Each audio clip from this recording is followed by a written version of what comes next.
Samahan niyo ako sa Exodus chapter 23, verses 25 to 26. Exodus chapter 23, verses 25 to 26. Okay, ang sabi diyan, bakit wala pa yung multimedia? Para lahat makapagbasa.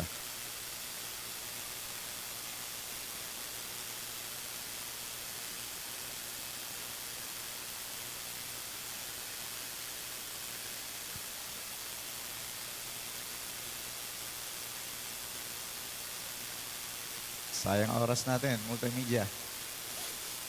Okay, basahin natin. Kailangan mabilis kayo dyan. Ano tayo? May excellence, ha?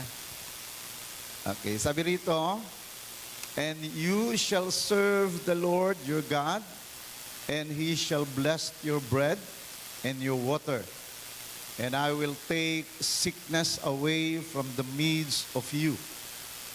No one shall suffer miscarriage or be barren in your land. I will fulfill the number of your days. Sa The Message Bible, maganda yung pagkakasalin eh. Basahin natin. But you serve your God, and He will bless your food and your water. I will get rid of the sickness among you. 26, there won't be any miscarriages, nor barren women in your land. I will make sure you live full and complete lives. Ang ganda ho ng talatang ito. Biro nyo, no? Sa simula pa lang pala, no? Ay ito na yung inilatag ng Panginoon sa kanyang bayan. Sabi niya, kayo'y maglilingkod sa akin. Sabi mo nga sa katabi mo, maglilingkod tayo kay Lord. Sino rito yung ito yung gigil ng puso mo, gusto mo maglingkod sa Panginoon? Sabi diyan no? You will serve the Lord. At pagkatapos na sabihin niya, you will serve the Lord, merong mga kasunod na pangako. Kaya yan yung pag-uusapan natin. Pinamagatan ko po itong ating pag-aaral ngayon, the blessing of hard-working service. Okay? The blessing of hard-working service.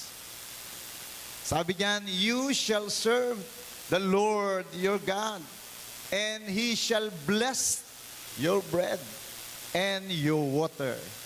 May blessing pala. Sabi mo sa katabi mo, may blessing sa paglilingkod.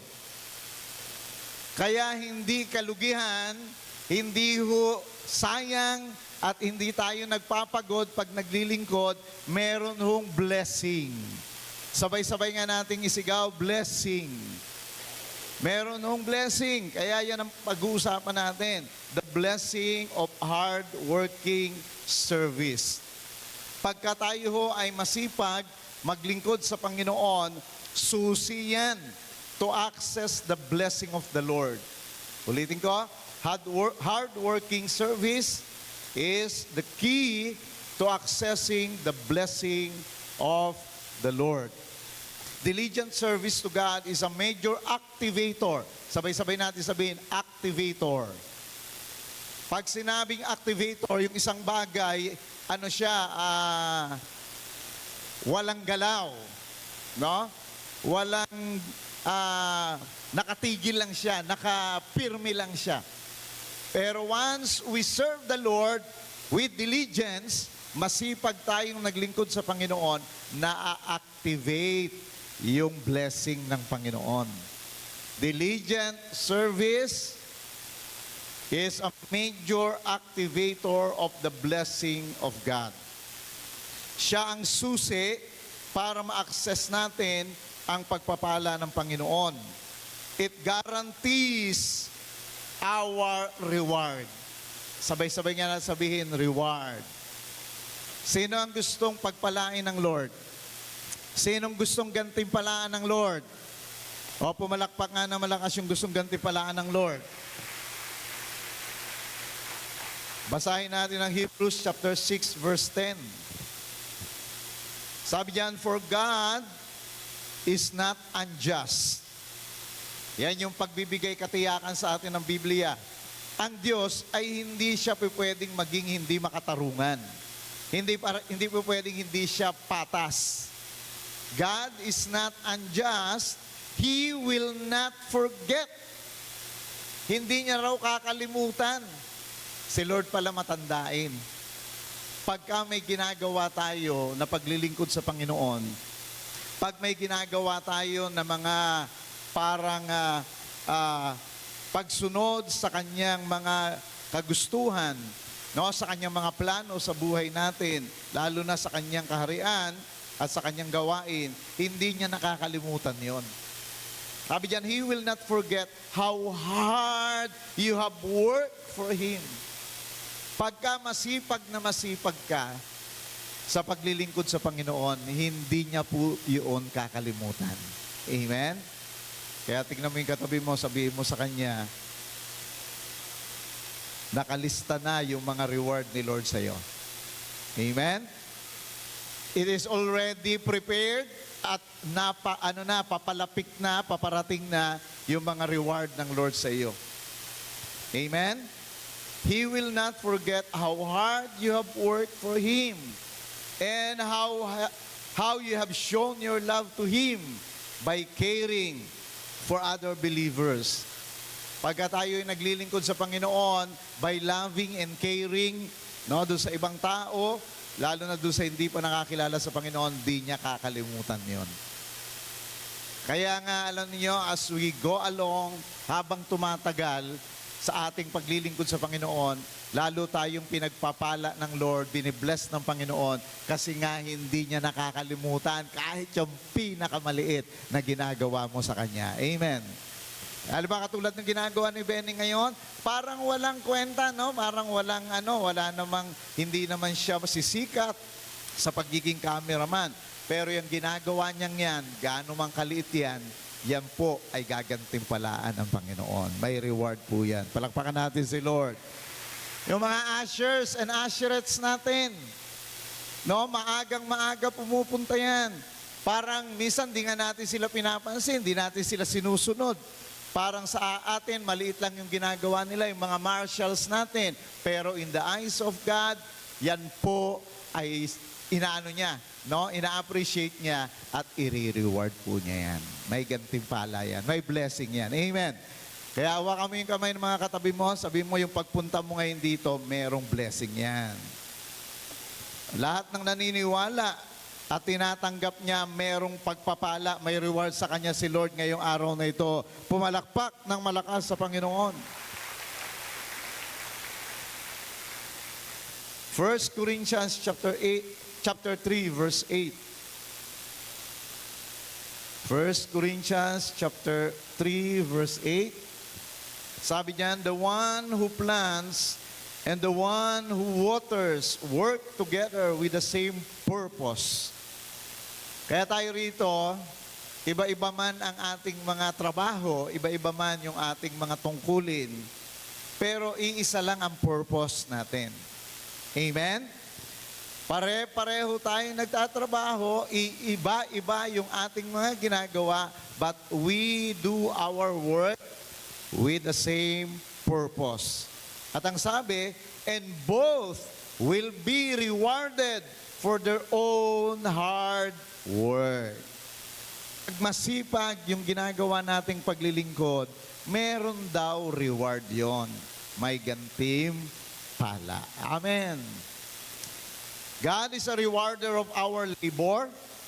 He does not just remember our labor.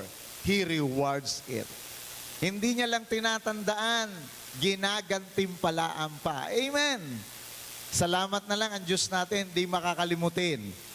Salamat na lang ang Diyos natin, hindi siya unjust. Lahat ng ginagawa natin sa Kanya, maliit o malaki, Kanya itong tinutugunan ng Kanyang pagpapala at gantimpala. Sabihin nga natin ng malakas ito, sabay-sabay, angkinin natin sa sarili natin. 1, 2, 3, serving God is for my benefit. Yeah, ang paglilingkod sa Panginoon, walang benefit si Lord dyan.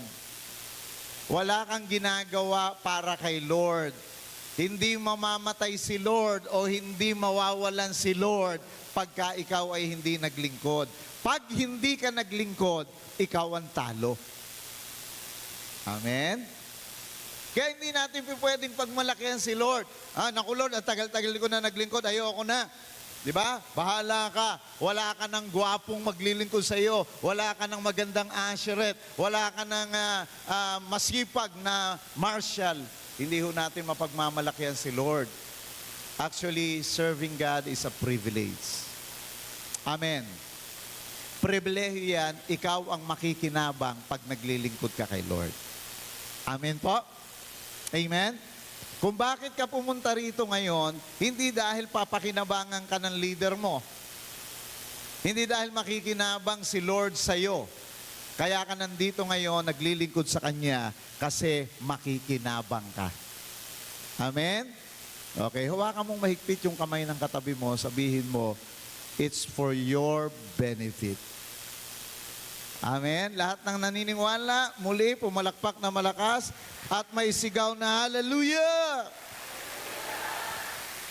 Ito yung mga ino-note natin, habang tayo nag-aaral.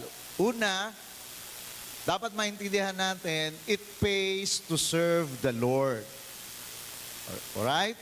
It pays to serve the Lord, and it costs a lot to serve the devil. It pays a lot to serve the Lord, and it costs a great price to serve the devil. Dalawa lang naman ang pwede mong paglingkuran habang nabubuhay ka. Si Lord or ang demonyo. If you will not serve the Lord, automatically you will serve Satan. Wala ho tayo yung neutral ground. When you reject serving the Lord, you accept serving the enemy. When you reject serving the devil, you automatically will serve the Lord. Kaya dapat talaga, kaya nga si Joshua, sabi niya sa kanyang mga kababayan, choose today. Yan din ang hamon ko sa inyo. Mamili ka na, magdesisyon ka na. Huwag kang pa-floating.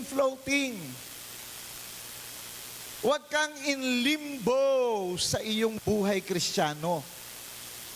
Huwag yung ang isang paa mo nakatapak sa mundo, naglilingkod sa demonyo, at yung kabila nasa Panginoon, nasa church, naglilingkod sa Panginoon. Pagka ganyan ka, ikaw na pinakamiserableng tao sa buong mundo. You need to choose. Sabi ni Joshua, choose today whom you will serve. Kaya siya personal niya sinabi, but I, o me and my household, ako at ang aking sambayanan, ang sambahayan, paglilingkuran namin si Lord. Sino yung ganyan din ang sasabihin ngayong umagang ito? Ako at ang aking tahanan ay maglilingkod sa Panginoon. Lahat ng ganyan ang desisyon, pumalakpak ng malakas kay Lord. Habang pumapalakpak ka, sabihin mo, Lord, I will serve you. Amen? Mahalaga yung pagpili. Hindi ka pwedeng hindi pumili. Hindi ka pwedeng hindi magdesisyon. Because when you decide and you choose to serve the Lord zealously and diligently, meron niyang gantimpala. May blessing. It pays a lot to serve the Lord. But, on the other hand, it costs a great price to serve the devil. Pangalawa na gusto kong i-note ninyo is this. The pay of serving God spans through time into eternity. Mahalaga po yan. Ang paglilingkod sa Panginoon ay meron niyang karampatang bayad. Si Lord, hindi siya yung uri ng paglilingkuran mo, ititiway ka. Yung pag naglingkod ka, salamat. Si Lord, pag naglingkod ka, He makes sure na tatanggap ka ng compensation. At yung pay na yon ng Lord, pag siya nagbayad sa paglilingkod natin sa Kanya, hindi lang sa buhay na ito, kundi all throughout eternity. Amen? Merong earthly reward, meron ding eternal reward. Amen? Amen po ba ron? Sino excited? Hindi ka lang tatanggap ng gantimpala. Ngayon, tatanggap ka rin ng gantimpala sa buhay na walang hanggan. Pumalakpak nga huli ng malakas. Another thing is, na dapat nating ino, God is a maker of people, not a waster of people. Ibig sabihin nun, ginawa niya tayo, nilikha niya tayo, hindi para sayangin yung buhay natin. Guess nyo? Kaya niya tayo nilikha kasi gusto niyang maging makabuluhan ang buhay natin. Hindi ka nandito para mag-aksaya ng oras. Nag-exist ka, pero wala kang ginagawa. He is a maker and He is not a waster. He is a maker and He is not a mocker. Mockery kasi yun eh. Ang ganda ng purpose ng Diyos sa atin. Gusto niya maging useful tayo. Kaya nga sa chapter 1 pa lang, anong sabi niya? When God created men, no? Nung nilikha niya ang sangkatauhan, ang sabi niya, be fruitful. Sabi mo nga sa katabi mo, gusto ni Lord mabunga ka. At magiging mabunga ka lang kapag naglilingkod ka. Hindi ka magiging mabunga pagka standby ka lang. Pagka wala kang ginagawa sa kaharian ng Diyos, pag puro kabalbalan lang ang ginagawa mo, you will not be fruitful. Amen. Akala mo lang yon, mabunga ka.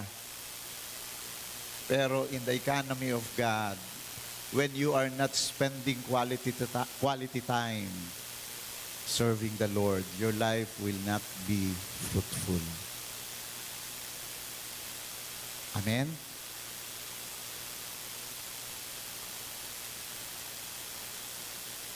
And lastly, na dapat nating inote, ito mahalagang point of view sa buhay. God can do without man, but man can never do without God. Nakagets po ba natin yon? Ang Diyos po, mabubuhay siya at makakakilos pa rin siya kahit wala ka. Pero ikaw, pag wala ang Diyos, wala kang magagawa. Amen? Dapat nating tandaan yan. Kaya niya tayo inaanyayahang maglingkod sa Kanya. Hindi dahil kailangan niya tayo. Kaya niya tayo inaanyayahang maglingkod sa Kanya ng may sipag kasi kailangan natin siya. Amen? Sino yung nagsasabing kailangan ko si Lord? Taas nga yung kamay, kaway-kaway. Kung talagang kailangan mo si Lord, dapat nakikita yan sa sipag ng paglilingkod. Kaya ako, nagdesisyon ako maglingkod sa Lord. Kaya ako nagdesisyon magpastor. Nakita ko kasi yung buhay ko noon eh. Nung wala ang Panginoon sa buhay ko, it was a messy life. Hindi ko kaya. Wala talagang patutunguhan ang aking buhay. Kaya once I accepted, once I realized that my life belongs to Him, wala na akong ibang alternative. Kung ang buhay nanggagaling sa Kanya, dapat ko nang desisyonan na maglingkod sa Kanya. Because without Him, I can do nothing. Amen? Amen? Kaya yung talagang totoong naniniwala at naiintindihan na wala siyang magagawa kung wala ang Diyos, ang gagawin niya maglingkod na lang talaga eh. Ialay ang buhay niya sa Panginoon. Amen? Kahit nag-work yan, yung work niya, alam niya, part ng paglilingkod niya sa Panginoon. Kahit nag-aaral yan, yung pag-aaral niya ay part ng paglilingkod niya sa Panginoon. Nagpapalaki ng mga anak yan, nagiging mabuting asawa yan, nagmamahal sa pamilya, part ng paglilingkod sa Panginoon. Amen. Nagre-revolve ang buhay niya serving the Lord kasi alam niya he can do nothing without God. Amen? O, akbay mo ngayon katabi mo. Dali, akbay mo yung katabi mo. Sabihin mo, tagal na nating naglingkod sa kaaway. Si Lord na paglingkuran natin ngayon. Amen. Amen. Praise God.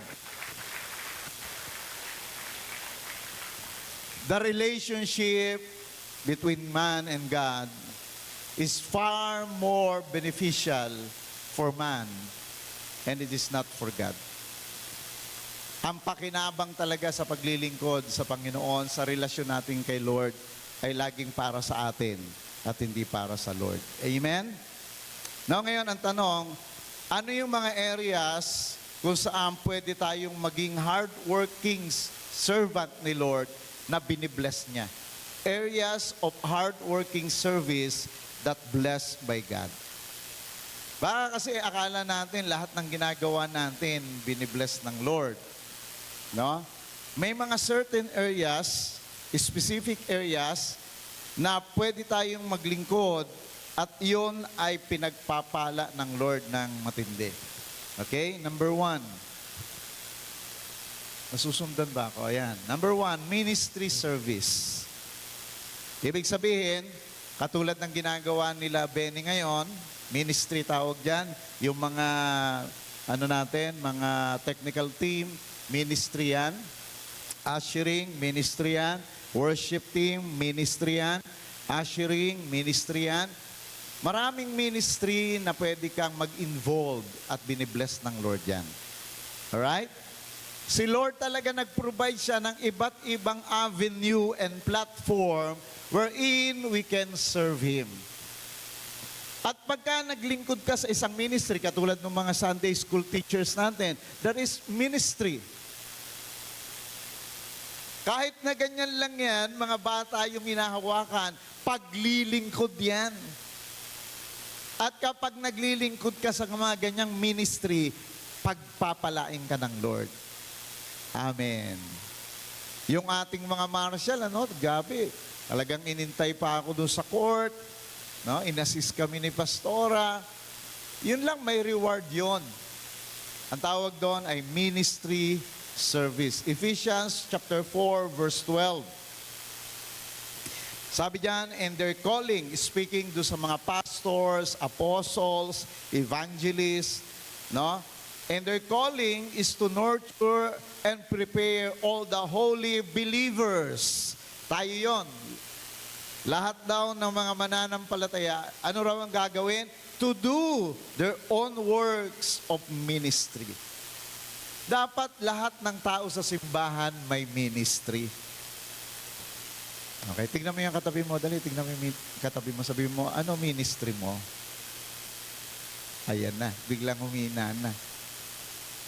Alam nyo, wala ho kayo mababasa sa Bible na sitting ministry. Walang ministry ng taga-upo. O, tignan mo uli yung katabi mo. Dali, tignan mo. Sabihin mo, itong pag-upo na to, hindi to ministry. Guess nyo ako? Listening ministry. Wala hong ministry ng listening. Hindi hong ministry yan, yung nakikinig ka.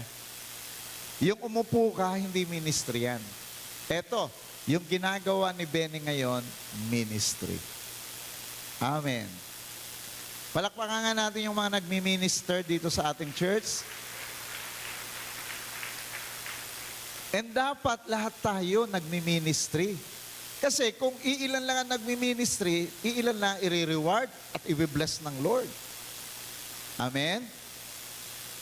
Napakaraming ministry na pwede tayong maging bahagi para tayo po ay makaranas din ng pagpapala sa Panginoon.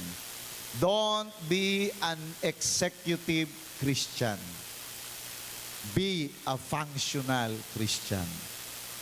Pag executive kasi, di ba, sa company, ang mga executive paupo-upo lang. Ayan. Kaya yung mga paupo-upo, ang tawag dyan, executive believer. Amen? Tingnan mo yung katabi mo. Sabi mo, boss. Pagka walang trabaho sa church, boss yan. Amen? Dapat kayo po ang magpapasweldo at magbibless sa mga nagtatrabaho. Si Lord lang ang boss natin. Iisa lang ang boss dito, si Lord. Lahat ng naniniwala na si Lord lang ang boss dito, pumalakpak na malakas. Lahat tayo ay tagapaglingkod sa ating boss. Wala ni isang boss dito. Dahil kapag ka-bossing ka, wala kang gantimpala. Wala kang blessing. Blessing belongs to the servants. Those who do the ministry. Amen? Do something directly or indirectly in the ministry because it holds profit with God. Kahit na maliit lang yan, anuman, no? Pwede kang magsabi. Alam nyo, sa ibang mga church, ganito, hindi niya alam kung saan siya. Hindi naman siya marunong kumanta. Hindi siya marunong tumugtog ng instrumento. Hindi rin siya makasama sa mga ushering. Hindi rin siya makasama sa... Sabi niya na lang sa pastor niya, Pastor, pwede bang maging ministry ko, taga-sundo ministry? Kasi meron po akong tricycle. Sabi ko, sige, sabi ng pastor, sige, coordinate ka doon sa mga leaders kung meron silang mga malalayong mga attenders and members, sunduin mo. Amen po. Kung gusto, may paraan. Hawakan kami nakatabi mo ulit. Sabi mo, pag gusto, may paraan. Pag ayaw, maraming dahilan. Amen po. Involved in the ministry. Engage in the ministry. Hindi pwede tayo ay tumatagal ng hindi kabilang sa naglilingkod sa Panginoon. Kasi tatagal na wala kang blessings na mararanasan. Amen po? Amen? Okay, may naiintindihan po ba tayo? Alright, pangalawa, worship service. Hindi lang ministry service, worship service. Meaning, isa pa sa mga paglilingkod na pinagpapala ng Panginoon, hindi ho yung mga worship team dito. Hindi yan yung ibig sabihin ng worship service. Meaning, ikaw sa buhay mo, meron kang tinatawag na lifestyle of worship. Paggising sa umaga, you worship the Lord. No? Yung life mo, pag nakita ng mga unbelievers, nakita ng mga kamag-anak mo na hindi pa nakakilala sa Panginoon, no? Napupuri nila si Lord. Kasi yung life mo is a life of worship. Pag sinabing life of worship, pananalita mo, kilos mo, yung mga tao talagang napapa-worship kay Lord. Nagpapasalamat dahil nakita ka, nakasama ka. Pinagpala sila dahil sa iyo. Amen. Dapat meron tayong ganito. Pagka ganito buhay natin, meron tayong lifestyle of worship, meron talaga tayong blessing sa Panginoon. Matthew chapter 4, verse 18. Ito yung kwento tungkol sa Panginoon nang tinetempt siya ni Satan. Sabi niya kay Satan, "Get out of here, Satan." Jesus told him, "For the scriptures say, you must worship the Lord your God and serve Him only." Tingnan niyo magkasama. You shall worship the Lord your God and serve Him only. Pagka tayo po ay may lifestyle of worship, we always worship the Lord, no? Ng literal and symbolical. Yan ay pamamaraan ng paglilingkod sa Panginoon. At yung uri ng paglilingkod na yan, binibless niya. Amen. Mga worshipers, mga lovers of God. Di ba sabi sa 2 Corinthians, wala pang mata na nakakita, wala pang tenga na nakarinig, wala pang kaisipan nakapangarap kung ano ang gagawin ng Diyos sa mga nagmamahal, sa mga sumasamba sa Kanya. Amen. Grabe ang pagpapala na nag-iintay sa mga tao, sa mga anak ng Diyos na nagwo-worship sa Kanya. Kaya kahit saan dapat tayo pumunta, we always worship the Lord. We always love the Lord. Amen. Sino sa inyo rito kahit nasa jeep ka, papasok ka sa trabaho o papasok ka sa school, but kahit na maraming tao, you worship the Lord. Hindi naman yung ang lakas-lakas ng boses mo, nakakagambala ka. Yung talagang silently you are worshiping the Lord. Amen? Na minsan, alam nyo, pagka gano'n ang ano natin, worshipful tayo, lovers of God tayo, minsan kahit na nagbabayad tayo, nasasabi mo, bayad po, praise the Lord.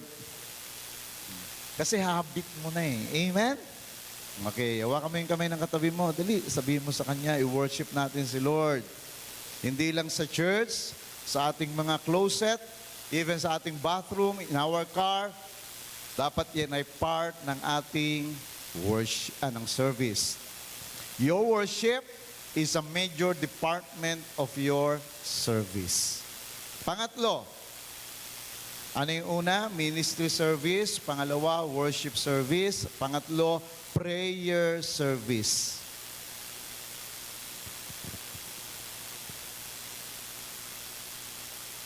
Minsan maraming nagmi-ministry service pero walang prayer service. Ito yung paglilingkod na hindi kasi nakikita ng tao.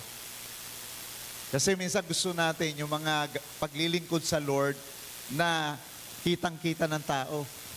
Ano kasi talaga tayo, naturally, ang tao gusto lagi napapansin. Tingnan mo yung katabi mo, tingnan mo yung katabi mo, sabi mo, tama si Pastor, KSP ka. Minsan kulang sa pansin eh. Amen po ba? Pero si Lord, ang gustong-gusto niyang klase ng mga paglilingkod, yung mga tago. Kaya nga sabi ng Panginoon, when you pray, when you fast, go to your room. Huwag kang yung nagbababandila sa maraming tao. Sabi niya, sapagkat ang Ama mo, ang Ama natin sa langit na nakakakita ng tago mong ginagawa ang maggagantimpala sa iyo. Kasi ganito yung, pakinggan niyo ako, pagka ang puro service natin ay yung public lagi, tapos napupuri ka, kaya nga pag madalas may magsasabi sa akin, ay Pastor, ang ganda po ng tinuro ninyo, sabi sa loob-loob ko patay, tapos na, wala na akong reward kay Lord. Kasi ni-reward na ako eh. Amen? Di ko na sinasabing hindi maganda yung nagpupuri tayo ng mga magaganda yung ginagawa. Siguro, kaya ang ginagawa ko na lang, dinideflect ko kagad. Pag may nagsabi, ay na-bless po ako Pastor, glory sa iyo Lord. Kasi once na tinanggap ko yon at hindi ko yung binalik kay Lord, wala na akong reward. Kasi yun na yung reward ko. Amen. Kaya pangako ng Panginoon, gawin natin yung mga paglilingkod, katulad ng worship, katulad ng prayer, nang hindi nalalaman ng iba para yung reward natin sa Panginoon matindi. Amen? Amen po ba? Okay, hawakan mo yung kamay uli ng katabi mo, sabihin mo, dapat mapanalanginin. Diba? Luke chapter 2 verse 37.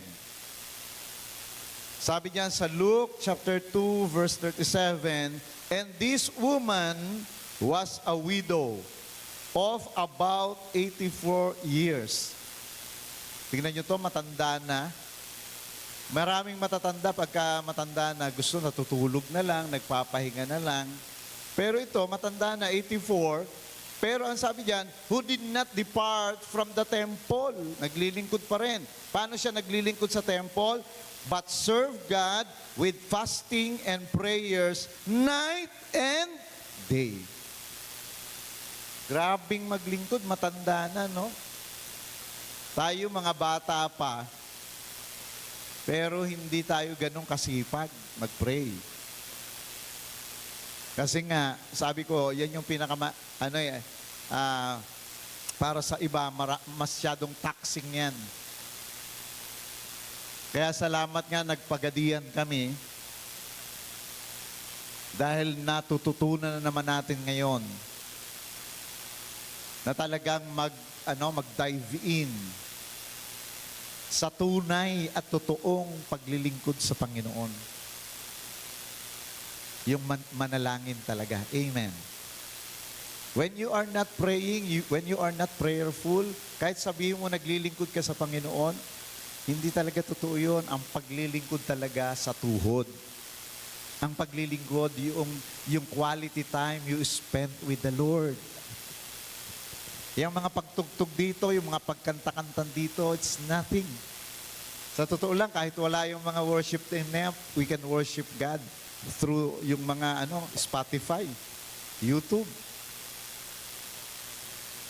Ang talagang paglilingkod, pagluhod.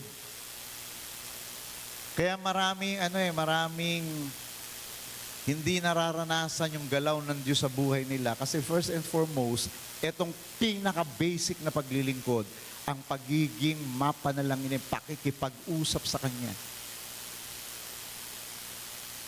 Kasi ganito ang totoong paglilingkod. Pakinggan niyo ako. Ang totoong paglilingkod is not working for people. It's not working for God. Pakinggan niyo mabuti, mahalaga po ito sabihin ko. True ministry, true service is God working through us. Ang Diyos, kumikilos siya sa pamamagitan natin. Channel lang tayo. Sabi mo sa katabi mo, channel ka lang. Amen? Paano ka magiging channel? Yung dapat na dadaloy sa iyo, hindi mo naman kinakausap. Paano ka gagamitin ng Lord? Ganito yun pag sinabing naglilingkod ka sa Kanya, yung buhay mo, tools niya, kasangkapan niya. Paano ka kakasangkapanin? Hindi ka naman nagre-report sa Kanya. You are not communicating with Him. Kaya dapat katulad tayo nitong babaeng balo na to, 84 years old. Kahit matanda na, she was spending quality time with God in prayer and in fasting. Kaya tayo ay magkakaroon ng matinding prayer and fasting sa mga susunod na araw bago tayo magkaroon ng live class. Dahil magkakaroon ho tayo ng mga harvest event. Ang una ho nating harvest event, family camp. Kaya dapat magpalista na ho tayo, kasama ho yung mga unbelieving family members natin. Let's join the family camp kasi harvest event natin yan. Meron din ho tayong come and see na harvest event. There is a one whole week na campaign dahil gusto nating maraming maani na mga unbelievers. Pero bago natin gawin yon, magkakaroon ho tayo tinatawag na 12-12-12. 12 days of fasting, 12 days of attack, and 12 days of consolidation. 12 days, wala ho talagang yon, walang kain-kain yon. Kami sa mga primary 12, yon, talagang walang pat lang yon. Pero doon sa mga 144, mga 1728, mga cell members, pwedeng may gagawin ho tayong dahil hindi pa naman kayo sanay. Pwedeng one whole day fasting, the next day ay Daniel's fast, na vegetable lang at saka fruits. Third day, full fast uli. The fourth day, alternate. Para hindi ho talaga mahirapan. Pero kami na matatagal na, 12 days straight ho yun na fasting. Sapagkat, pakinggan nyo ako, yung mga pag-harvest na yan, bunga na lang. Yung magandang nangyayari sa church, bunga na lang yan. Kaya nga kapag hindi na maganda nangyayari, marami na hindi naglilingkod sa prayer and fasting. Amen? Okay, hawakan mo yung kamay ng katabi mo. Sabihin mo sa kanya, kulang na tayo sa prayer. Sino umaamin, kulang na sa prayer at sa fasting? Salamat naman sa pagiging mababa ang loob at umamin. Pumalakpak ka sa Panginoon. Pang-apat, soul winning service. Yan ang mga paglilingkod na gagantimpalaan talaga ng Lord. Kung umatin kayo nung nakaraang buwan, nagturo si Pastora Evelyn ng Profit of Soul Winning. Ano ba ang ganansya? Ano ba ang pakinabang pag nagsusoul winning tayo?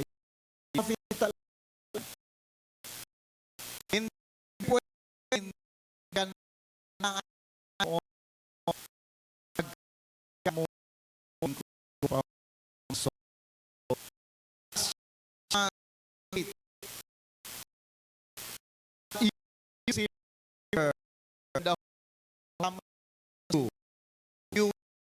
with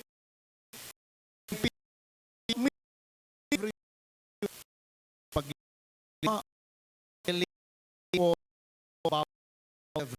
Jerusalem and of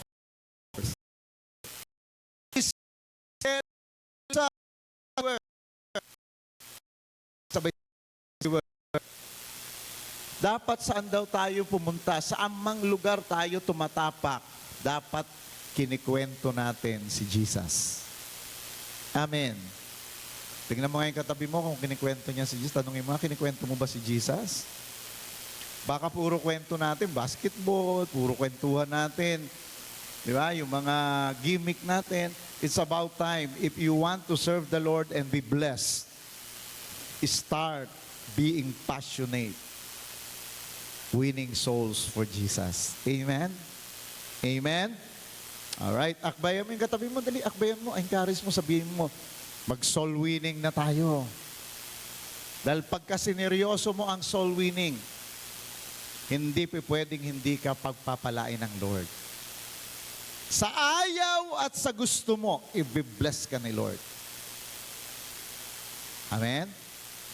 Kaya pansinin nyo, karamihan ng may pinagyayaman ng Lord sa mga anak ng Diyos, sa mga Kristiyano, yung mga prayerful at mga soul winners. Naalala ko no, si Pastor Noel Bono. Grabe yung kung mag-fasting yun, nagpo 40 days yun. Tapos napaka-passionate sa evangelism. Ang asawa niya naman, empleyado lang sa city government ng Quezon City. Hindi naman enough yun para gumanda buhay nila. Pero nakita ko siya, nakakabili ng malaking lupa, nakapagpatayo ng malaking bahay. Siya ang pinaka-sideline niya, nilang mag-asawa, aside sa pagpapastor niya, ay parang broker sila. Nagbibenta sila ng mga lupa. Alam mo, pagka talaga masipag ka sa prayer, masipag ka sa evangelism, masipag ka ipagmalaki, ipamalita si Jesus Christ, lagi kang may favor. Kaya pag nagbibenta sila ng lupa, minsan hindi sila alis ng alis, hindi katulad ng mga agent ng realty. Gabi, nagbibilad pa sa araw, di ba? Namimigay ng mga pamphlets para lang makabenta ng lupa at bahay. Siya hindi. Actually, lagi yung nasa prayer time niya, lagi nasa bahay lang yun, nag-aaral para sa preaching niya ng Sunday. Pero alam nyo, yung mga client ang nagre-reach out sa kanya. Yung mga may-ari ng lupa ang nagre-reach out sa kanya. And then nakakabenta siya. Kaya nagtataka ko rin, bakit ito? Ang daming pera lagi. Kung saan kami dinadala nun. Nakita ko sikreto niya, yung kanyang pagiging prayerful at yung kanyang passion for evangelism. Winning souls for Jesus. Amen? Kaya tingnan nyo, karamihan ng mga G12 pastors, binibless ng Lord, pinagyayaman ng Lord, mga G12 primary leaders, pinagpapala ng Lord kasi merong drive for winning souls and making disciples. Hindi pa pwedeng hindi i-reward yan ng Lord. Pakinggan niyo po ako mabuti. Mahalaga sa Diyos ang kaluluwa ng mga unbelievers. And every time na kinukuha natin yan sila, inaabot natin, dinadala sa Panginoon, tatatakan ka na ng Lord. Pag nakita niya na lagi kang gumikilos, naglilingkod to win souls, nakalista ka na sa payroll ni Lord. Sinong gustong mailista sa payroll ni Lord? Taas ang kamay na gusto mo ma-payroll ka ni Lord. Bawat kaluluwang madadala mo sa Panginoon, malilista ka sa payroll ng Panginoon. Amen. And you have your own wages sa Lord. And you will be blessed. Amen. Next, lastly, giving service. Hindi lang ministry service, hindi lang worship service, hindi lang prayer service, hindi lang soul winning service, giving service.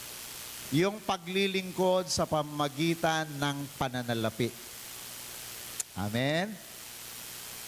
Sana naman dito sa 5 to, nandito ka.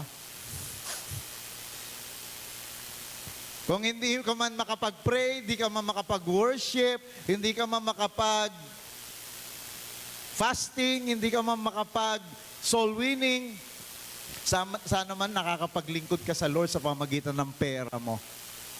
Amen. Sino yung check lahat yung 5? Taas nga yung kamay nung lahat check yung 5.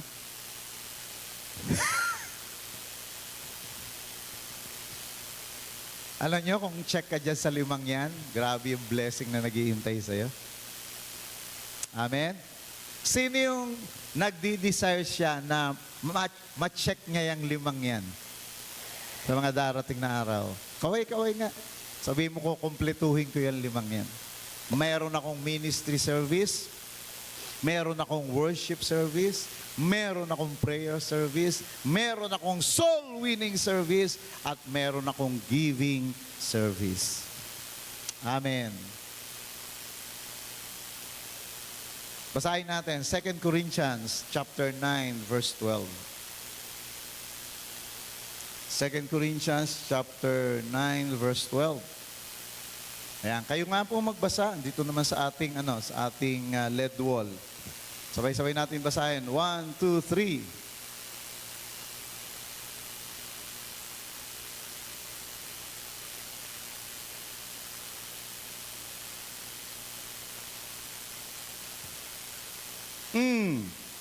Sabi diyan, so 2 good things will result from this ministry of giving. This service of giving. Ang pagbibigay pala, paglilingkod. Pag ikaw ay nagkakaloob sa Panginoon, you are serving Him. You are not donating. Hindi ka basta lang nagbibigay. Pag nagbibigay ka, naglilingkod ka sa Panginoon. Amen? Ang sarap siguro, no, kung lahat ng tao sa simbahan nagsiserve kay Lord through giving. Ang layo ho at ang dami nating magagawa sa Panginoon. Katulad po ngayon. Ito hong may Kawayan Convention Center na ito, maliit ho ito kumpara doon sa lilipatan natin. Napakalaki ho nun. At ang pangarap po natin, hindi ganitong LED wall. Yung buong wall na yon, lalagyan natin ng LED wall. Amen? Ako, nakakapag-serve na ako through giving. Yung binigay ho natin na reservation fee na 100,000, ako ho ang nagbigay muna nun. Hindi ko yung sisingilin sa church, service ko kay Lord yon. Kaya ako, dami kong reward talaga nag-iintay sa Panginoon. Kasi I'm serving through giving. Amen. Sabi mo sa katabi mo, ikaw din. Dapat bahagi ka ng paglilingkod na gagawin natin sa pagpapaganda ng warehouse na lilipatan natin. Amen? Para pagpasok mo naman doon, sasabihin mo, kasama ako dito, Lord. I-reward mo ako kasi ilan dito sa mga upuan na to, akin to, Lord. Galing sa akin. Amen? Yung kapiraso ng lead wall na yan, yung isa sa ano, no? Isa sa, ano bang tawag doon, Kenneth? Yung mga, di ba, ano yan? Ang lead wall, hindi naman buo yan. Panel. Isa sa panel dyan, akin yan, Lord. Amen? Yung pinturang maganda, Lord, ilan sa mga ginamit na pintura dyan, kasama ako dyan, Lord. Amen. Sino ang magjo-join serving the Lord through our giving para maganda yung warehouse natin? Pumalakpak nga ng malakas. Sabi mo sa katabi mo, narinig ka ni Lord, ha? Yan. Sama-sama tayong mag-serve kay Lord. Wala ho ditong mayaman, walang mahirap. Lahat tayo may pagkakataong maging kabahagi ng paglilingkod sa pamagitan ng ating pagbibigay. Amen. It is your opportunity. It is my opportunity. Kaya hindi ako nagtataka na lagi kami taon-taon pinagyayaman, pinagpapala ng Lord kasama yung mga CEO ng home office kasi naglilingkod sila through giving. Grabe ang mga nasa home office. Lahat yan, kahit yung mga workers, they are serving the Lord through their giving. Amen? Mga taga-home office, palakpak nga ng malakas. God has a reward for you. I declare and I decree, your reward is coming. Coming soon. Aring napapagod ka na, akala mo walang nangyayari sa ginagawa mo, but nagkakamali ka. Your reward is being, pinagsasama-sama at iniipon ng Lord, bibiglain ka na lang niya. Amen? Sino yung gustong biglain ni Lord ng pagpapala? Woo! Palakpak, sigaw na malakas! Woo! Alright. Ano yung mga blessing? Ayan na, pag-usapan na natin. Kailangan ko muna ipakita sa inyo ano yung mga service na pinagpapala ng Panginoon, yung mga hard-working service na yon. So, pinag-usapan natin, ministry service, worship service, prayer service, soul-winning service, giving service. Ano ang pagpapala? Okay? The blessings of hard-working service. Number 1, sabi sa verse 25 ng ating text, sa Exodus 23, sabi diyan, you shall serve the Lord your God, and He shall bless your bread and your water. Yes, it can be literal bread, it can be literal water, but pag sinabing bread, pag sinabing water, ang ibig sabihin niya symbolically ay, pakinggan ninyo, supply, provision. Anong ibig sabihin? Pag naglilingkod ka sa Panginoon, pagpapalain ka ni Lord ng masaganang supply and provision. Amen? Okay, hawakan mo yung kamay ng katabi mo uli. Dali mo, sabi mo, pag naglingkod ka kay Lord, mahina, hindi narinig ng katabi mo. Hindi mo na ata kinakausap. Ulitin mo, sabi mo, pag naglingkod ka kay Lord, hindi ka magugutom. Walang naglingkod sa Panginoon na ginutom. Kahit nung panahon na walang-wala kami, gagamit at gagamit si Lord ng paraan para tayo ho ay hindi magutom. Amen? In fact, hindi ka lang sa hindi magugutom, pasasaganain ka pa ng Lord. That's the inheritance. That's the blessing of serving the Lord diligently. Pag masipag ka na naglingkod sa Panginoon, He will prosper you. Prosperity is the blessing reserved for those who diligently serve the Lord. Gusto mong pagyamanin ng Lord?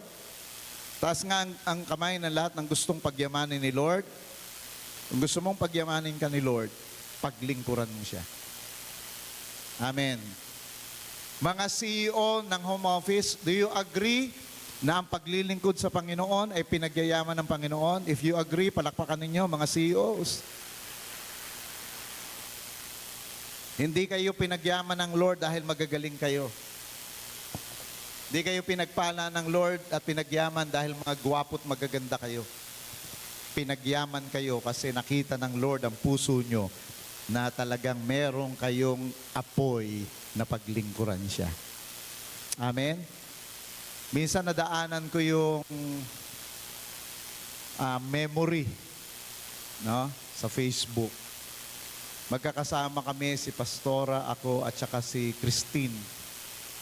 Minsan, pini-ID namin siya doon sa Mandaluyong. Kita ko, ang payat-payat pala ni Christine nun. Sabi ko, ganito pala si Christine nung araw. Hindi mukhang blessed. Pero ngayon, pag tinignan mo na si Christine, lalo na pagkasama si Harvey, mukha na talagang pinagpala. Amen? Larawan ng pinagpala. Amen. Tingnan mo yung katabi mo, mukha bang pinasagana na ng Lord? Ngengeng. Malayo pa ang mararating mo.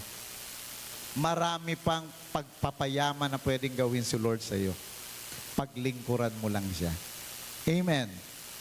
Sino rito yung masipag na maglilingkod kay Lord para pagpalain ang masagana ni Lord? Amen. So number 1, the blessing of hardworking service is freedom from scarcity. Kalayaan sa kahirapan. Sinong gustong lumaya sa kahirapan? Salamat na lang nagdesisyon ako maglingkod sa Lord. Dahil kung hindi, hanggang ngayon, isang kahig, isang tuka pa rin ako. Hello? When I choose to serve the Lord, at sinabi ko, ako at ang buong tahanan ko ay maglilingkod sa Lord. Hindi karaka-raka, nagumanda ang buhay, pero dahan-dahan, papunta sa kasaganaan ang nangyari. Pakinggan niyo ako mabuti. Kaya napaka-critical ngayong araw na ito eh. Pakinggan niyo sana ako, huwag kayong aalis dito na hindi kayo gagawa ng konkretong desisyon. That was 1986 when I decided, nung nagtawag yung pastor na gamon, sino yung gustong maglingkod sa Panginoon? Yung gustong maglingkod sa Panginoon ng totohanan, hindi yung paglilingkod na hindi pinag-isipan. Prayerfully, nagtaas ako ng kamay. Sabi ko, Lord, total sinabi ko na rin lang naman sa inyo, no, na kung hindi magbabago buhay ko, kunin mo na ako. Ngayon na binago mo buhay ko, yung pa rin ang prayer ko, Lord, kunin mo na ako, maglilingkod ako sa iyo. So that very day, when I decided to serve the Lord, hindi siya overnight na gumanda ang buhay, pero dahan-dahan, dahan-dahan, every day, every week, every month, every year, may pag-angat na nangyayari sa buhay ko. Amen? Amen? Dati nasa lusak din ako ng kahirapan. Kaya kung nandun ka sa buhay ngayon na sobrang hirap, laging kulang, gusto kitang hamunin ang solusyon mo ngayon. desisyonan mo ngayon, maglilingkod ako kay Lord. Amen? Lahat ng gustong makaahon sa kahirapan, make a concrete decision that you will serve the Lord diligently. Amen. Sipagan mo na, sabi mo sa katabi mo, sipagan mo na sa paglilingkod. Serving God takes believers from every lack and wants. Aalisin ka ng Lord do sa mga kakulangan. Do sa buhay na laging walang-wala at nahirap. If you are dedicated to serve the Lord, you are not meant to struggle. You are meant for supernatural supplies. Pagka talagang nagdesisyon ka maglingkod sa Lord, hindi ka na mag-struggle. You are not meant to struggle. Amen. You are meant for supernatural supplies. Job chapter 36 verse 11. Pakipakita niyo. Ayan, napakaganda nito. Kayo po magbasa at sana tumimo sa puso ninyo dahil napakaganda po ng talatang ito. Please, let's read this all together. 1, 2, 3.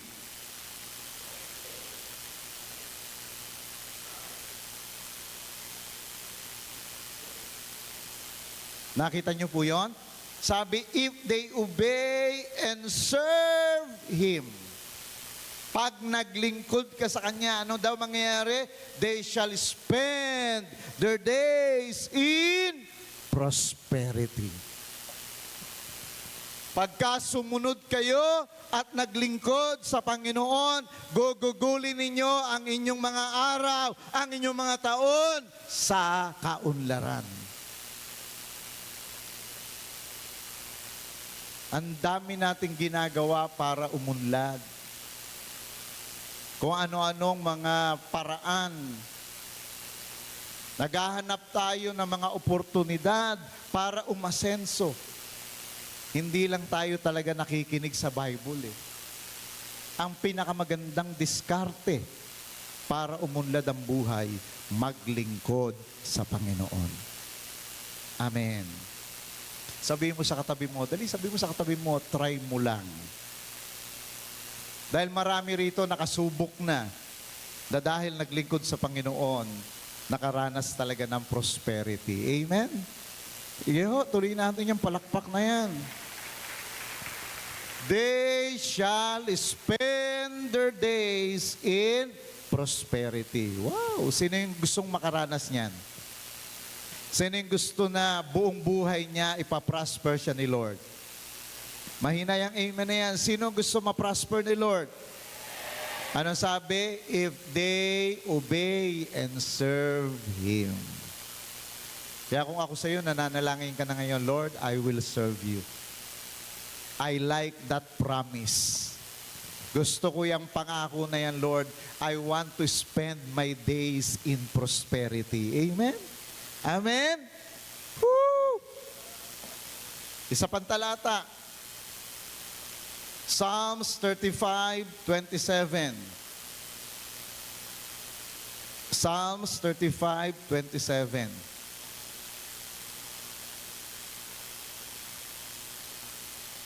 Sabi niyan, let them shout for joy and be glad, who favor my righteous cause.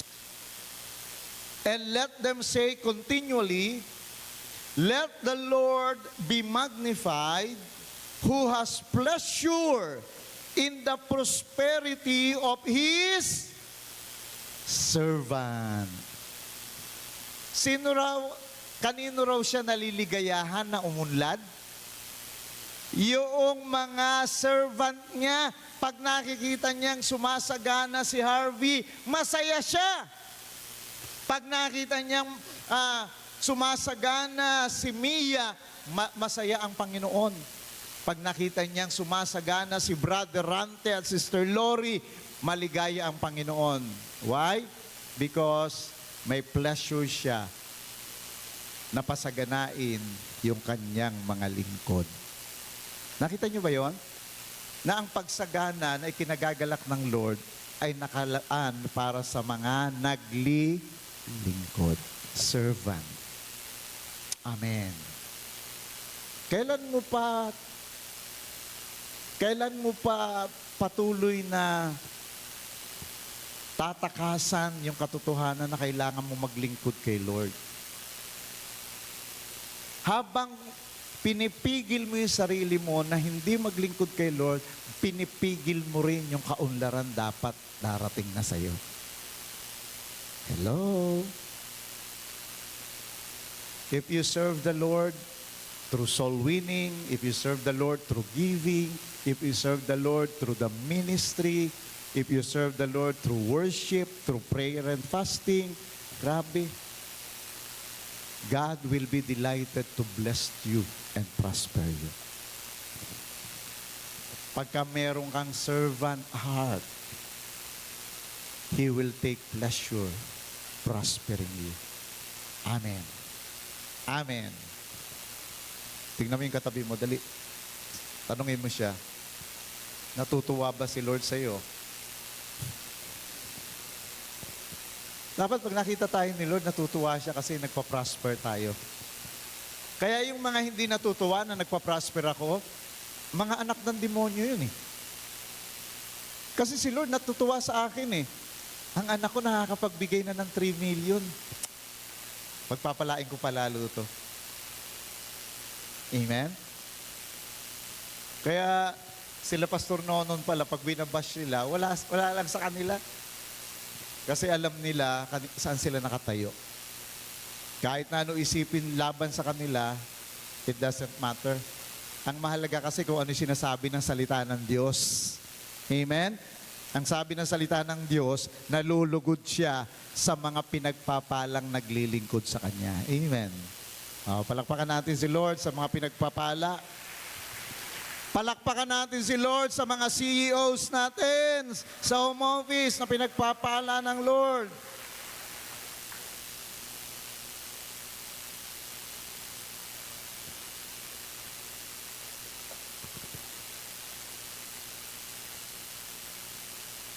Luke chapter 22, verse 35.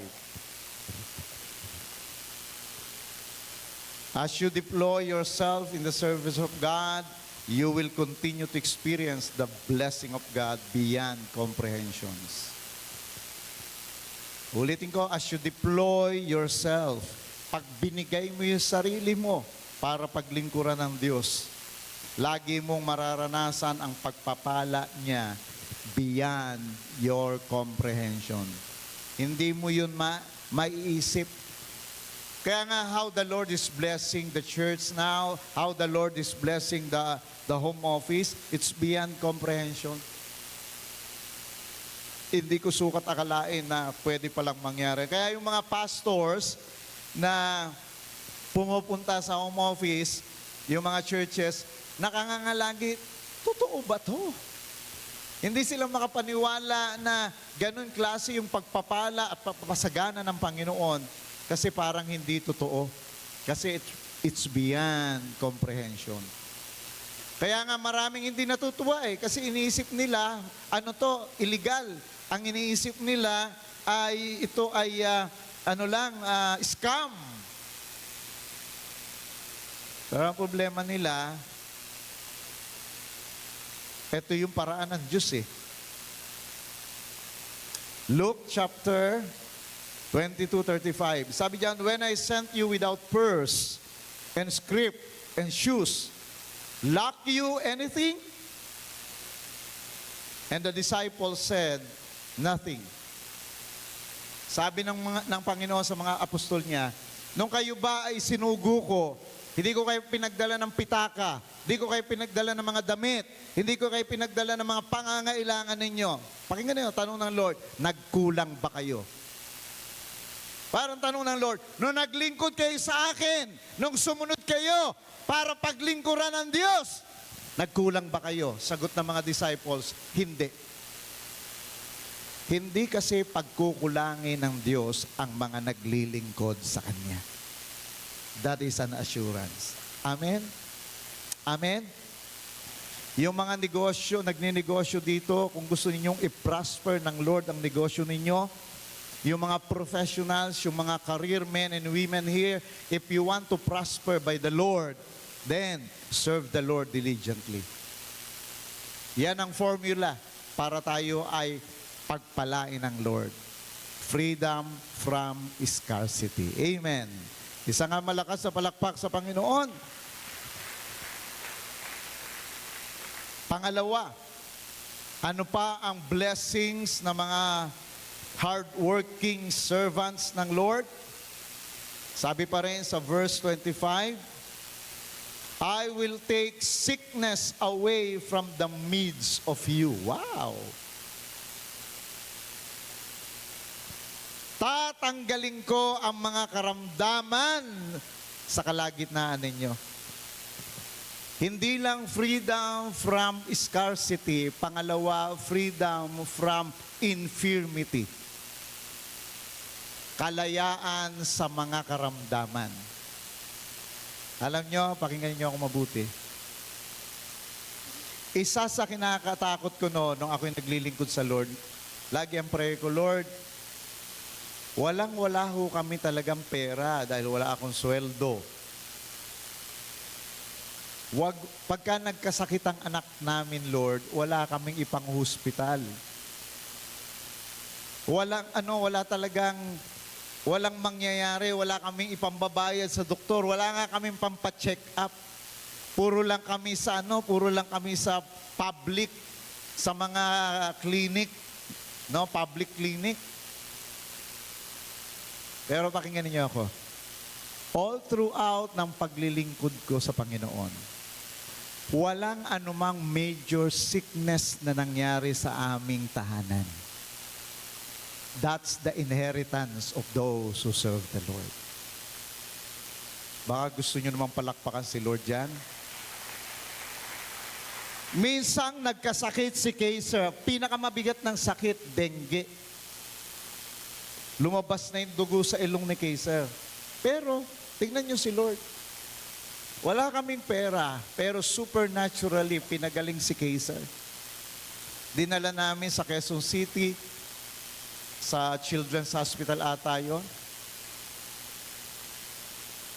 At alam nyo, hindi naman siya pinagaling ng hospital eh. Ang nagpagaling doon yung prayer namin na, Lord, tinutuldo ka na namin, this will be the last time na si Kaiser ay magkakaroon ng dengue. Kasi 3 beses siyang na-dengue at ang pinakamalala, yung nagdugo na, nag-bleeding na yung nose niya. Usually, yung mga gano'n, patay yun. Pero purihin ng Panginoon. Ino-honor niya yung salita niya na kapag naglilingkod, He will take away the sicknesses in the midst of you. Woo! God is our healer. Para sa mga naglilingkod sa Kanya, wala ka mang pampagamot, wala ka mang pangpahospital, pero si Lord ang kagalingan mo. Amen? Siya ang medical assurance mo or insurance mo. Kaya pumasok ako sa insurance ng inalok ni Jake. Not because ako po ay nagre-rely doon sa mga pwedeng makuha doon. My reliance is with God. But practical lang yon. On the practical side lang yon na kaya ako kumuha ng insurance. Wisdom pa rin yon. But my trust is in the Lord. Kaya nga kapag hindi mo trust si Lord, tapos kumukuha ka ng mga, ano ba tawag doon? Yung mga medical, mga health card. Pagka doon ang pag-asa mo, ang nangyayari nga, lagi kang may sakit. Pamilya mo lagi may sakit kasi may health card ka. So you trust your health card, so gagamitin mo talaga yung health card mo. Amen? Our health card is si Lord. Sa mga naglilingkod sa Panginoon, si Lord ang ating kagalingan. Palakpakan nga natin ang Panginoon. Kaya nga kung gusto ninyong walang salot ng karamdaman sa inyong mga pamilya, sa inyong mga mahal sa buhay, make a decision to serve the Lord. Amen? Walang papabayaan si Lord na mga naglilingkod sa Kanya na pahihirapan ng mga karamdaman. Amen. Alright? Basahin natin, scripture natin. Isaiah 54:17. But no weapons that can hurt you. Wala raw mga kasangkapan na makasasakit sa atin has ever been forged. Any accuser who takes you to court will be dismissed as a liar. This is what God's servant can expect.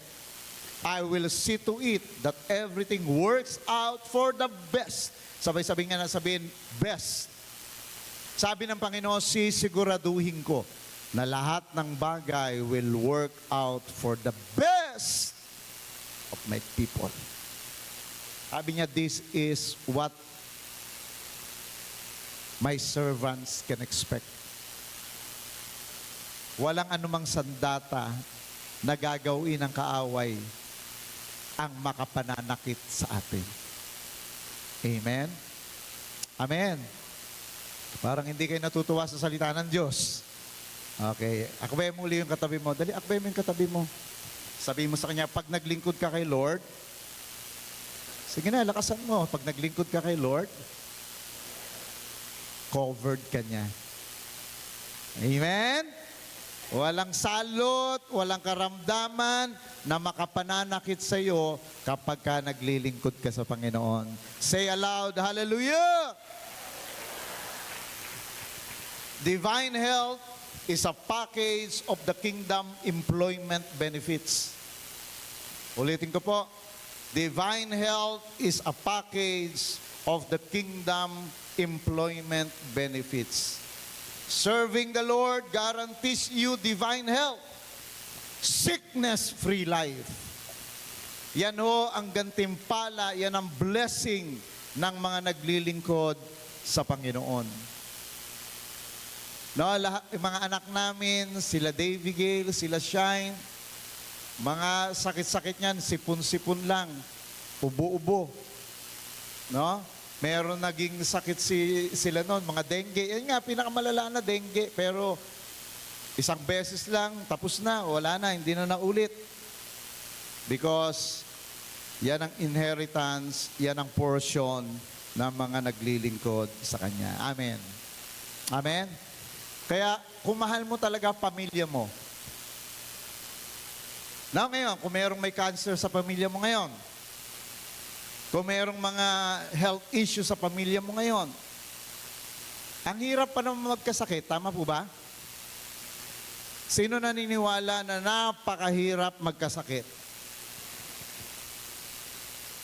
Kaya kung mahal mo pamilya mo, ngayon, araw na to, magdesisyon ka, Lord, maglilingkod ako sa iyo.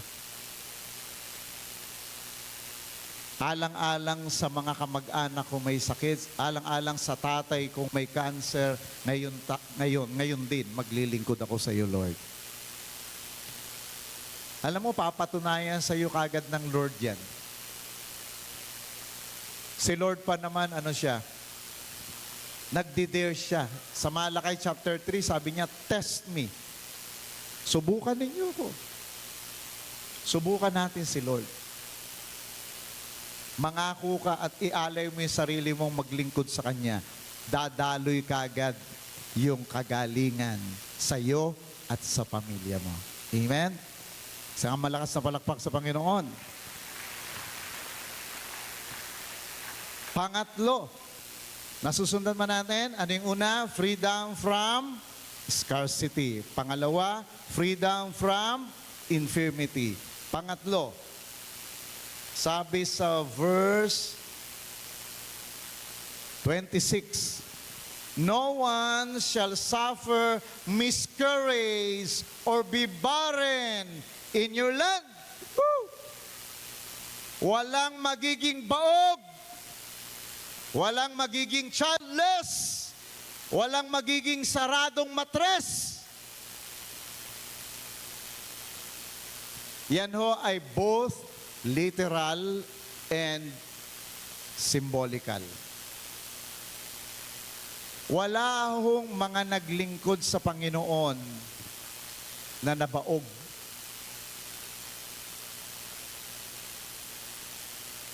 Kaya nga, challenge ko dun sa mga hindi pa nabubuntis, check ninyo, baka hindi check yung 5.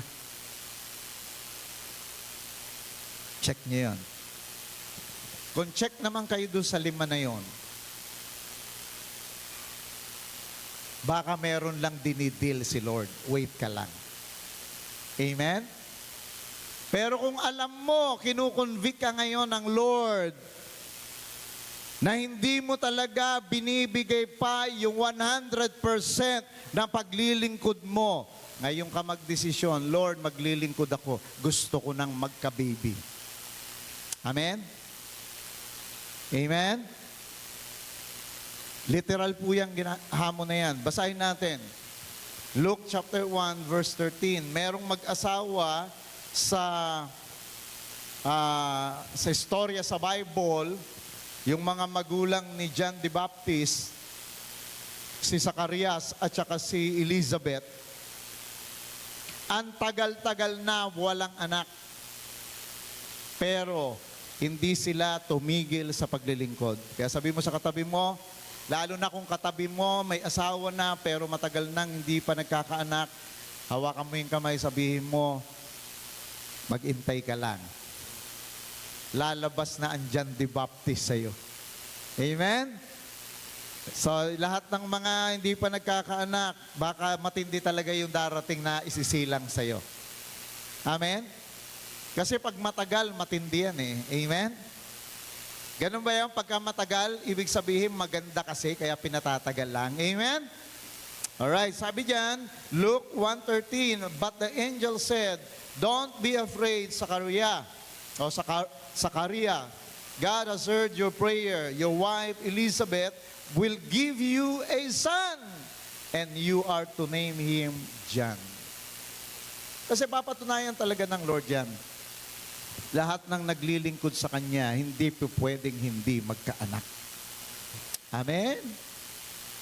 Hello? Kaya yung mga kabataan, huwag kayo pakasiguro. Pwede kasing dahil sa mga kinakain natin, pwedeng dahil sa genetic inheritance o generational curse, kahit malakas ka, pwedeng hindi ka magkaanak. Kasi maliwanag sabi sa Biblia, pakinggan po ninyo ako, children are inheritance from the Lord. Kay Lord pa rin galing ang anak.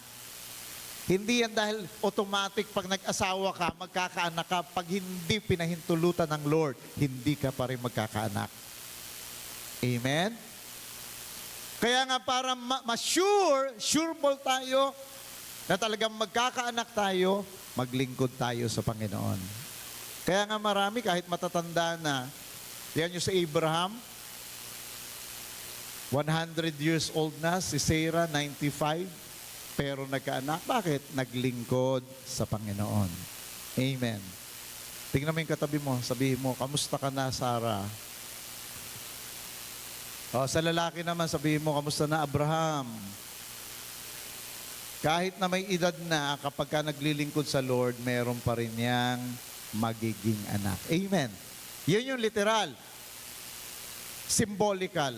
Pag sinabing barrenness, pag sinabing childless, ibig sabihin yan, hindi productive, hindi fruitful. No? Fruitfulness is the portion of the hard-working servants.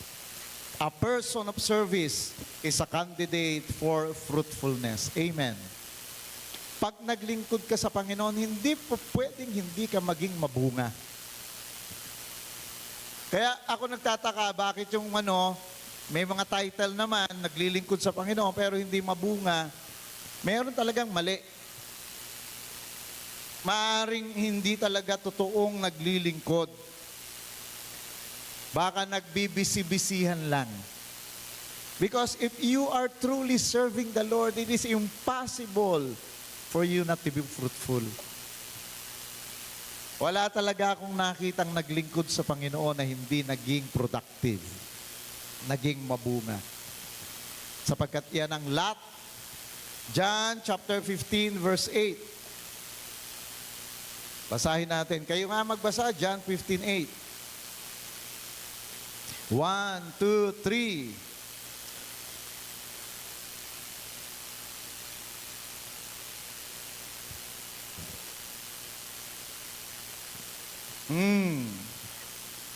When you bear much fruit, my Father is honored and glorified, and you show and prove yourselves to be true followers of mine, true servants of mine.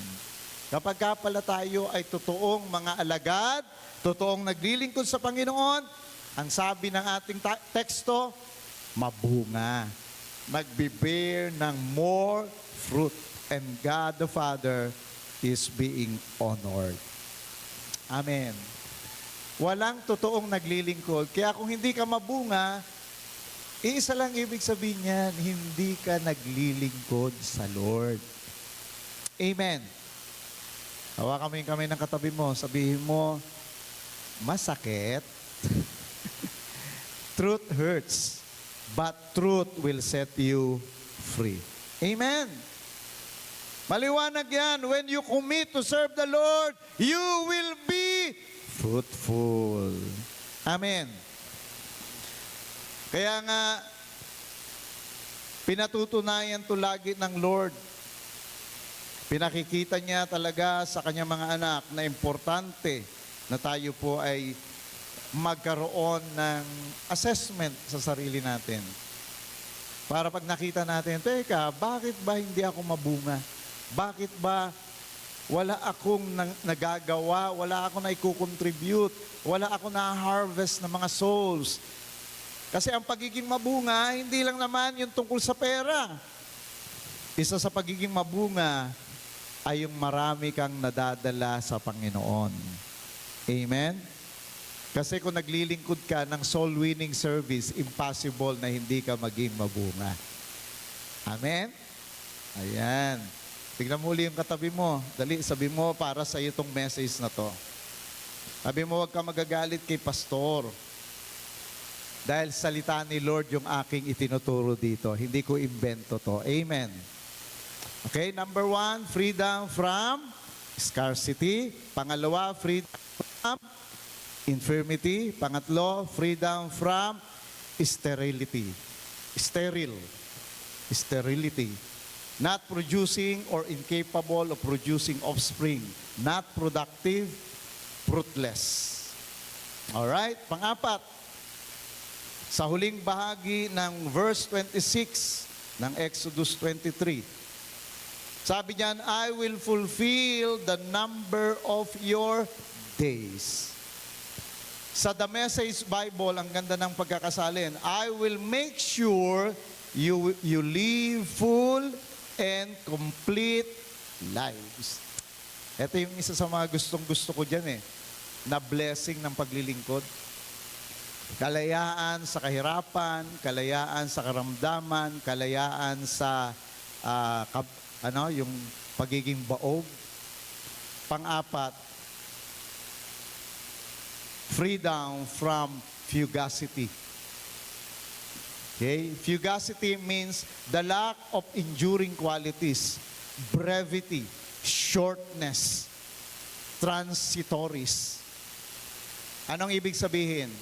Pagka tayo po ay naglilingkod sa Panginoon, tayo ay nakakalaya doon sa buhay na hindi ganap, buhay na maiksi, buhay na hindi kasiya-siya.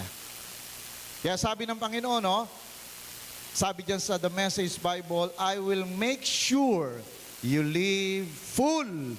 Sabay-sabay natin sabihin, full and complete lives. Alam nyo, maraming tao na buhay short-lived.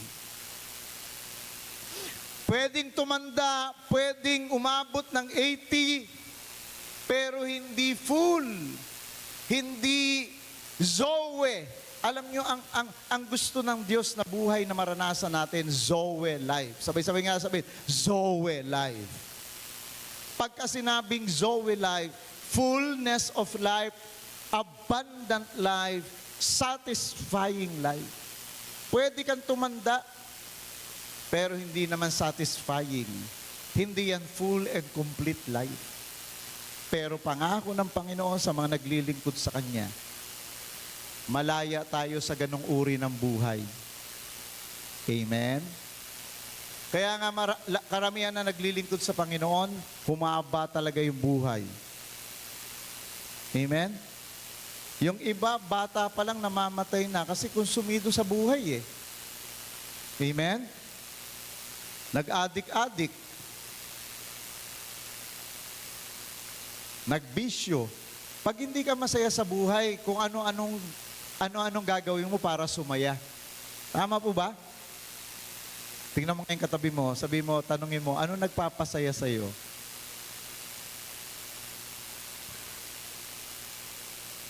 Baka meron pa ritong nagsasyabu, ha? Heaven. Sino kaya nandito na meron pa nagmamariwana? Ito, sigurado meron pa to. Umiinom ng alak. Mga gin bulag. Hindi kumikibo yung mga tatay, oh. Hindi ako yan. Alam niyo bakit niyo ginagawa? Bakit ginagawa ng tao yan? Nagpapasaya lang eh, di ba? Pero minsan yung nagpapasaya, nagpapaiksi ng buhay.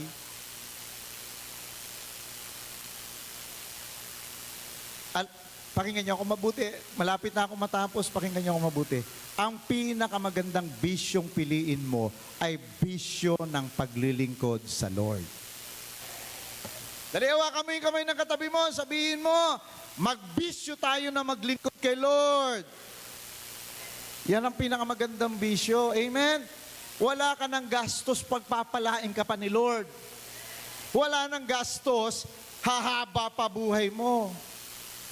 Amen? Tignan nyo si Billy Graham. Billy Graham, 90 plus nung namatay. Tignan mo yung katabi mo ulit. Tignan mo yung katabi mo, abot kaya yan ng 90?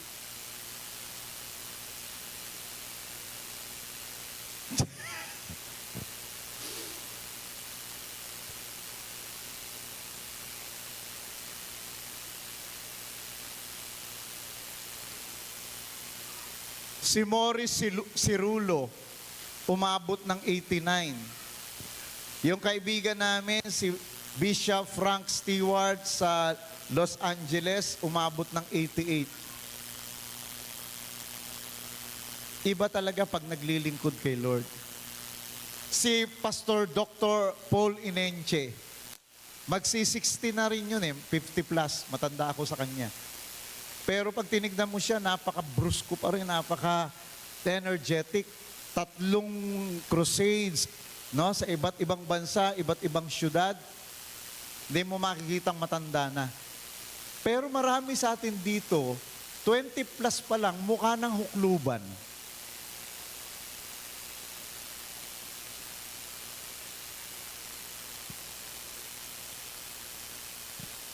Kaya ako, sa akin, yung parang, glory to God, pagka ako binabati na, Pastor, parang hindi kayo tumatanda, glory kay Lord kasi naglilingkod ako kay Lord. Amen? Lalo ngayon, sabi niya, binigyan niya ako ng anointing. Sabi niya, I give you a mantle for unlimited usage. So talagang maraming trabaho, maraming gagawin sa Panginoon. Etong Tuesday, pupunta kami ng Indonesia. Kaya wala ako sa kasal ni Aljon at ni Julie. Ina-announce ko na. Sorry, John. Hindi, joke lang, John. Dahil mahal kita, uuwi pa rin ako ng bago ng kasal mo. Ang sarap talagang maglingkod kay Lord. Kasi kung saan-saan ka dadalhin ni Lord, tapos papahabain niya pa yung buhay mo. Gagawin niya satisfying yung buhay mo. Amen? Wala kang makikitang na totoo totoong naglilingkod kay Lord na mas marami pa yung panahon na kasimangot kesa nakangiti. Tingnan mo yung katabi mo, dali. Sabihin mo, pagka sumisimangot ka, mas marami kang muscle ginagamit. Sabihin mo, pag ngumiti ka, konti lang muscle na ginagamit mo kaya hindi ka stress. Amen. Masaya, masarap, magandang buhay ang naghihintay sa mga naglilingkod sa Kanya. Pumalakpak na malakas lahat ng naniniwala. Woo! Deuteronomy chapter 34, verse 5 and 7.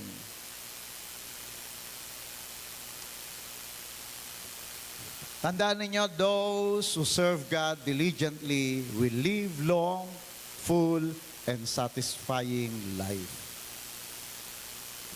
Deuteronomy 34, 5 and 7. Huwag na natin basahin yung 6. Although wala naman siyang problema, pero 5 and 7 na lang para mabilis tayo. So Moses, the servant, di ba? Sino raw si Moses? Servant. Moses, the servant of the Lord, died there in the land of Moab, according to the word of the Lord. Verse 7.